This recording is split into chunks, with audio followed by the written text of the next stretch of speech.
নামাজ থেকে দূরে রেখেছে, আপনার সন্তান এমন শিক্ষা পেয়েছে যেই শিক্ষা হারাম কাজ করায়, আপনার সন্তান এমন শিক্ষা পেয়েছে যেই শিক্ষা হারাম খাদ্য খাওয়াকে বাধ্য করে। শুনে রাখুন, আপনার সন্তানকে সামান্য কিছু হলেও নৈতিকভাবে ইসলামী শিক্ষায় শিক্ষিত করতে হবে। আপনি আপনার সন্তানকে জানান শিরক কাকে বলে, আপনি আপনার সন্তানকে জানান তৌহিদ এবং শিরকের মধ্যে পার্থক্য কি, তৌহিদ কাকে বলা হয়, শিরক কাকে বলা হয়। আপনি আপনার সন্তানকে জানান যে সুন্নত কাকে বলা হয়, বেদাত কাকে বলা হয়। আপনি আপনার সন্তানকে জানান কোনটা জান্নাতের পথ, কোনটা জাহান্নামের পথ। আপনি আপনার সন্তানকে জানান কোনটা হারাম কাজ, কোনটা হালাল কাজ।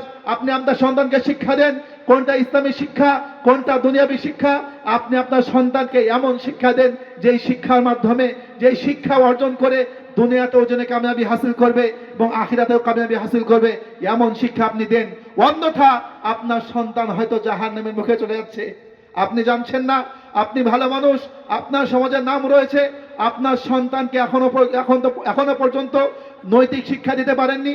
আপনার সন্তান এখনো পর্যন্ত মুখ দিয়ে গালি বের হয়, আপনার সন্তান কথায় কথায় মিথ্যা কথা বলে। আপনি বাপ হওয়ার পরেও কিভাবে সহ্য করেন, কিভাবে সহ্য করছেন? হয়তো আপনার সন্তান বেইসলামিক কাজ করছে, অইসলামিক কাজ করছে, গান বাজনা থেকে মত্ত রয়েছে, যুব সমাজ পর্নোগ্রাফি থেকে নিয়ে, গান বাজনা থেকে নিয়ে ইত্যাদি বিভিন্ন প্রেম ভালোবাসা থেকে নিয়ে কত গুনার মধ্যে লিপ্ত রয়েছে। আপনি বাপ হয়ে আপনার সন্তানকে শাসন করতে পারছেন না। আপনি পিতা হয়েছেন, আপনার সন্তানকে বলতে পারছেন না আপনি তো পিতা হওয়ার যোগ্য রাখেন না। আপনি পিতা হওয়ার যোগ্য রাখেন না কেন? আপনার সন্তানকে আপনি সঠিক কথা বলতে পারছেন না। শুনে রাখুন, শুধুমাত্র পিতা হওয়ার জন্য সর্বপ্রথম আপনার প্রয়োজন সর্বপ্রথম এটা যে আমার মধ্যে এমন রোগ থাকতে হবে আমার সন্তানকে যেন আমি শাসন করতে পারি।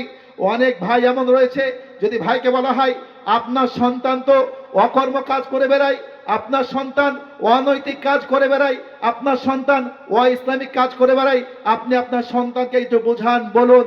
ভাই বলে থাকে আমার সন্তান বড় হয়ে গিয়েছে, আমার সন্তান আমার কথা শুনে না।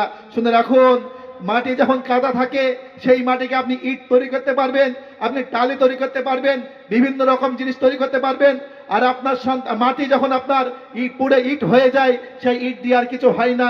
অনুরূপভাবে আপনার সন্তানকে আপনি আগে থেকে নৈতিক শিক্ষা দেননি, আপনার সন্তানকে আপনি আগে থেকে ভালো শিক্ষা দেননি। আর এখন আপনার সন্তানকে যদি আপনি বলতে যান, আপনার সন্তান তো শুনবে না, আপনার সন্তান তো আপনাকে মারবে, আপনার সন্তান তো আপনাকে গালি দেবে, আপনার সন্তান থেকে আপনার সাথে বেয়াদবি করবে। ইলম হচ্ছে এমন একটি বিষয়, শুধুমাত্র বিএ পাস করলে জ্ঞান অর্জন হয় না, মাধ্যমিক উচ্চ মাধ্যমিক পাস করলে জ্ঞান অর্জন হয় না। সব থেকে মেন শিক্ষা হচ্ছে আপনার আখলাকি শিক্ষা। আপনার সন্তানের মধ্যে কতটুকু সততা রয়েছে, আপনার সন্তান কথার মধ্যে কতটা মিথ্যা কথা বলে, এটা আপনি দেখতে হবে। আপনার সন্তানের জন্য আপনার সন্তানকে দেখে কয়জন ব্যক্তি প্রভাবিত হয়, কয়জন ব্যক্তি ভালো হয়, আর আপনার সন্তানের মাধ্যমে কয়জন ব্যক্তি খারাপ হচ্ছে সে দেখতে হবে। আজকে অনৈতিক কাজ কি? অনৈতিক কাজ বলতে আপনার এই সামনে আপনার ফুটবল খেলা হলো, ফুটবল খেলা জায়েজ, কোনো সমস্যা নাই। আমরা জানি ফুটবল খেলা জায়েজ, কোনো সমস্যা নাই, জায়েজ, সকলের নিকট জায়েজ। কিন্তু হারাম কি আপনার? প্রথম হচ্ছে হারাম হচ্ছে আপনার যে সতর হচ্ছে হাঁটুর নিচ পর্যন্ত, হাঁটুর উপরে যদি কাপড় চলে যায় এটা সতরের খেলাফ হলো, আপনার সতর ঢাকা হলো না। সকল উলামার ক্ষেত্রে আবু হানিফা রাহমাতুল্লাহ আলাইহি থেকে নিয়ে ইমাম শাফি, আহমদ বিন হাম্বল, ইমাম মালিক, সকলের নিকট সবার কাছে আপনার যে হাঁটু ঢাকতে হবে। হাঁটু যদি সে না ঢাকে তাহলে সে কি করলো? গুনাহ কাবিরা করলো। আর সেই যে ব্যক্তি হাঁটু ঢাকলো না আর যে ব্যক্তি সেই যে জায়গাটা হাঁটু দেখলো, সকলে গুনাহগার হলো।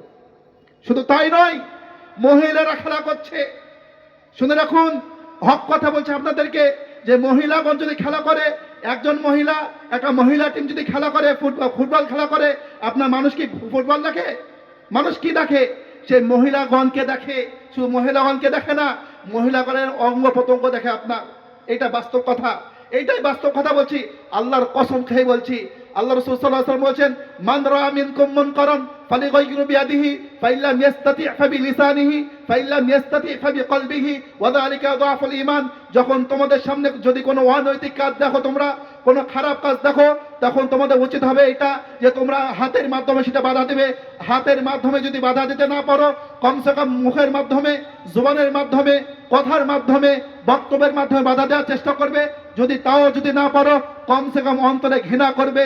আর অন্তরে ঘৃণা করাটা হচ্ছে সব থেকে কমজোর ইমানদারের পরিচয়। আমার মধ্যে কেমন ইমান রয়েছে?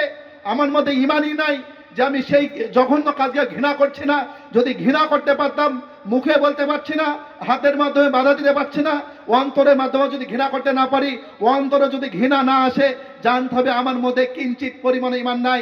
এই ইমান আমাকে জান্নাতে নিয়ে যাবে না, এই ইমান আমাকে পুলসিরাত থেকে পার করতে পারবে না, এই ইমান আমাকে কবর থেকে মাফ করতে পারবে না, কবর আযাব থেকে। তো সেই ক্ষেত্রে কথা বলতে গেলে অনেক কথা রয়েছে, লম্বা কথা রয়েছে।